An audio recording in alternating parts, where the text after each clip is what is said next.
Welcome to today's episode of the Staff Meeting Podcast, where Millennium Business Solutions group members join in and share key conversations from staff meetings that are helpful for the public to know. A mix of humor, cybersecurity, technology, and more. Enjoy the show. The regular portion of the staff meeting is over, the super secret portion. Now this is the part that we get to share with everybody.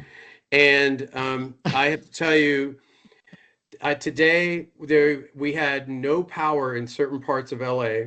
That's right. And Yeah. Andrew, who's not on the line right now, had to come over and work from here. So I'm in this bedroom and Andrew was in the other bedroom working.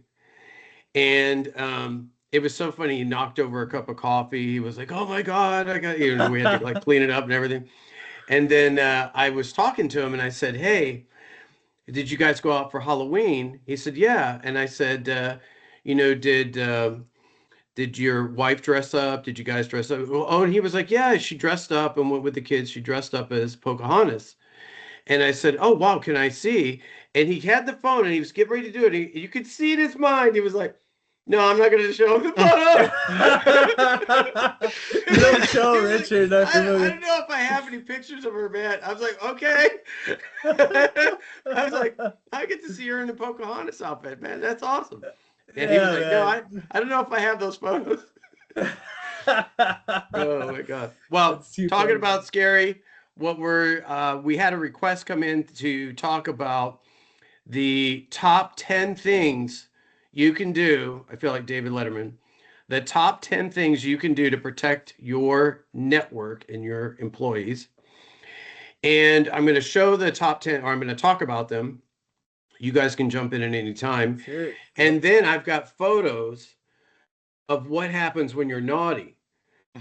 I've got actual pictures of messed up networks. Yeah, and you can see there's Cooper. And he's very excited about the top 10 things you can do. What do you think is number one? 2FA. Let's see. Exactly. 2FA. Yeah, 2FA. that 100% MFA is always the way. And MFA stands for Mother Effing Factor. So, like, if you have email, you have a bank account, you have any kind of system, employees can get fooled, and they will type in their password, dude. They will. All Rob the actually got a time. good scenario. Yeah, Rob, tell us about the users that you've seen get an email from Dropbox and then get asked for their office credentials. That never clicks. You know, that's how the receptionist got hacked. She got an email. She showed it to me. I know this person. I looked at the address and I made sure it didn't say like Gmail or whatever. And I said, "Do you know this address?" You know, "Yeah, I know this lady. And she's offered me this." And I go, "Has she ever done that before?" "No." And I'm like, "Well," I goes, "I bet she's Good hacked." indicator. And, you know, I told her, "I Well, bet the she's biggest hacked." thing is But that I know you are because I looked at her stuff. if you act like they are going to Sign give in, logged, away, everything. if they're going to give away their username and their password, they're going to give it away. They're What gonna is the give it only away. thing from stopping that is some ping to the phone. That's right. And that's it, because you start getting pings on your phone. You're like, "Wait a minute, I'm not logging in right now." You know that something is up. And they're probably not going to allow texting because their phone companies are stupid. And you can go and impersonate somebody and they can clone your phone. And you send a text to the phone, they have it. Yep. They can't clone an app on the phone unless they get your iCloud. But so you almost have to operate as if employees are going to give away their password willingly. That's correct. Yeah. Right. Exactly. So that's MFA on, and have the MFA ping not go to a text message, but to an app, an authenticator. Right. The other is end user training. Removing that. Yeah, exactly. The other is end user training so that they know to look for these tricks, man. It's out of all the cybersecurity elements, Training. it is the least paid for. We have something that's And $50. people are the weakest link. Yeah, it's the weakest link. $50 a month, and they get an email that acts like a fake thing, and they also get a chance to watch a video, right? And it stays every 30 days. They get something that stays on their mind. So, end user training.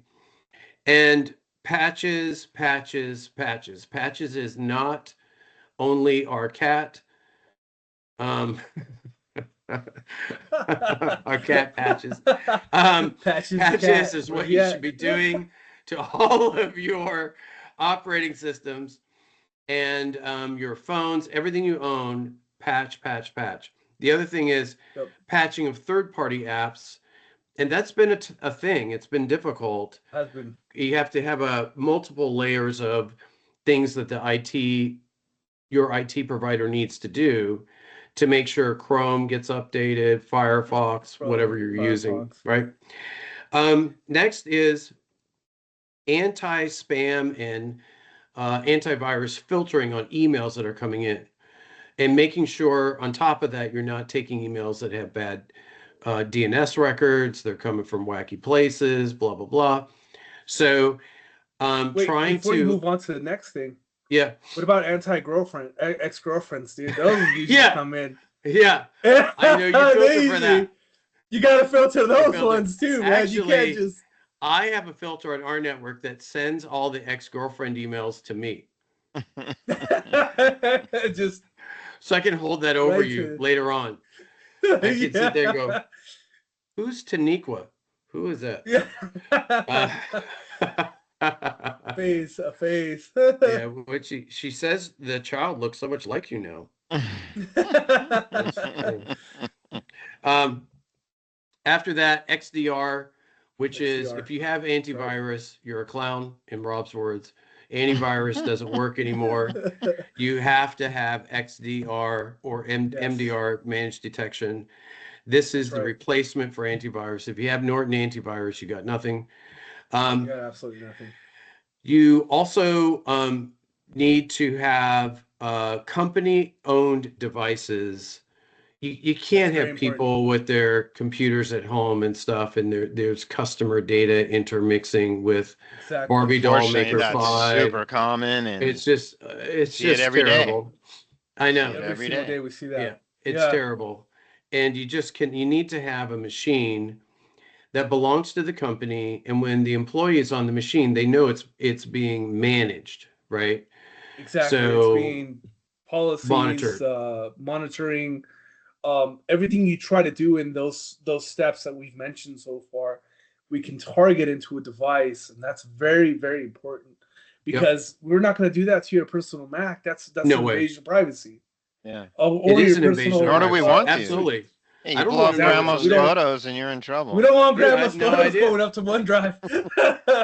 No, I mean, it's terrible. And, and that's the thing about handing out the passwords. A lot of times people are saying, it's my work, and they're not really. Well, look, if I handed out the passwords to your OnlyFans login, might you protect them? Yeah, you would protect that. True. Because people log in, they see you have a thing for big feet, giant feet. And you've subscribed to Amazon feet or whatever it is. Amazonian feet. Amazonian feet. I do have a story about that, actually. I was on a Delta flight, and it was way in the back, small seats, crammed in, and there was a lady next to me, giant feet. She takes off her shoes, and the feet are right in front of me, and I am so grossed out. I can't. I mean, it was like she was like a Wookiee with giant feet next to me. It was just. You should have let your shoulder massage. Ease the tension. I was like, whoa. Margaret was looking at me. She was like, dude, I'm not gonna make it, man. I'm gonna have to use the barf bag in the thing here. Because I'm gonna hurl. I can't take it. You should just start talking back to Margot like Chewbacca. And see what happens. That's true. So you don't want people to know you're into Viking feet. Don't hand out your passwords to anything. Also, next thing is, don't keep customer information in plain text files like their credit card, their social security number. We have tools that scan that. That's another reason why people should not be doing work on home machines. That's right. That allows me to mention. And keeping customer data on there, it's a big no-no. The other is having basic policies on that machine to where the screensaver comes on at a certain time. Yep. Auto lock. Or if they leave it in a cab, the hard drive's encrypted, blah, blah, blah. You're not going to encrypt the drive of someone's personal machine and not give them the key. Again, it's just not cool. It's just not good practice, yeah. No. The other is if you have a physical office where you have servers in the office, which you shouldn't have servers anymore there, but that's a story for another day, is segmenting the network into little zones. They call Zero it trust. That's right. zero trust. The people call it micro segmentation. You can Google the target hack, and that talks all about that. The other is retaining, if something does happen, having logs. This is one of those things that, like, logs. Dude, it's when the insurance company comes calling, they're going to want to see the logs, and if you don't have them, it's not going to be good for you, right? That's one point that I want to just kind of touch on a little bit more, because there's a lot of logging tools. There's free ones, open source, Graylog, and so on and so forth. There's paid ones like Splunk, or if you're in Azure, you can use Log Analytics. And now any one of these tools works for you as long as you're retaining the logs and you can go back to see what happened. Those logs will tell you a story. Yeah, exactly. Now, if that story can't be told, and one day all of a sudden you have this ransomware attack on your network, right? How did it happen? I don't know. The logs didn't show that. All we know is that at some point your files got encrypted. That is a hard story to tell to somebody who really wants the answer. But the way to prevent those things, the way to find out before they happen, or to see if your network is being attacked, is to gather your logs, have the systems to alert you, and tell you, hey, there's something fishy going on over here. Right. Exactly. Take a look. No, 100%. So now as promised, I'm now going to show and tell here. And this is what, when you are naughty, what it looks like. And I will show it right here. Let me do view slideshow.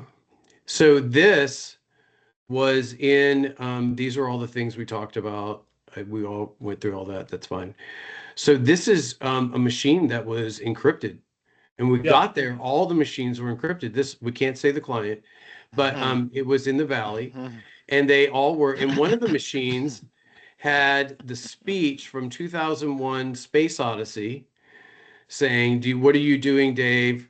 I'm afraid I can't do that. Blah, blah, blah. Here's the irony. The person who went there was Dave. That's right. Yeah, I remember that. Dave was they're talking to me. The hackers. How did they know it's me? This is a machine that got encrypted, and there's the ransomware. And they had so many days to pay the price. This is what can happen to people unless you do this multi-factor that we're talking about here.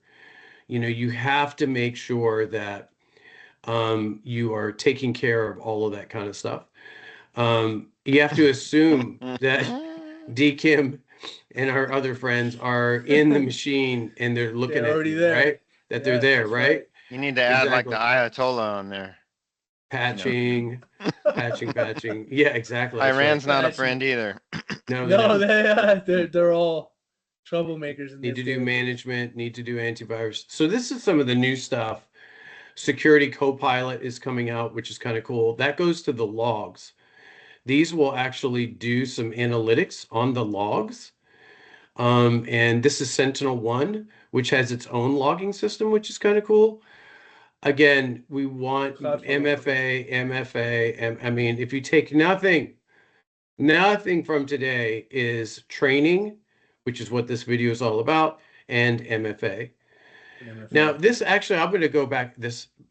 There is an extra thing that we are having to do right now where people are getting, even with the MFA enabled, a very sophisticated kind of attack is going on right now. And that is where doing some of these extra policies on top of the MFA, meaning we will only accept MFAs from the work phone, not the personal one. It has to be a known device. has to be in the United States or these listed countries. So what we're talking about, and we're going to wrap it up, is the basics. Like this is the basic stuff that we're talking about, those 10, 12 things that you need to do, or like your insurance company may not cover you. This is like general business liability, general stuff. They will not cover you. So that's about it for today. We just wanted to take a moment and fulfill the requests that we had for what are the top things you should be doing. We send out emails, we have blogs. Everyone wanted a video, that's fine. So from me, Cooper, and Pocahontas, it's time to get back to work. It's Have a time to get great back to day. work. See you guys. Bye. All right, Bye. Rob, catch you later.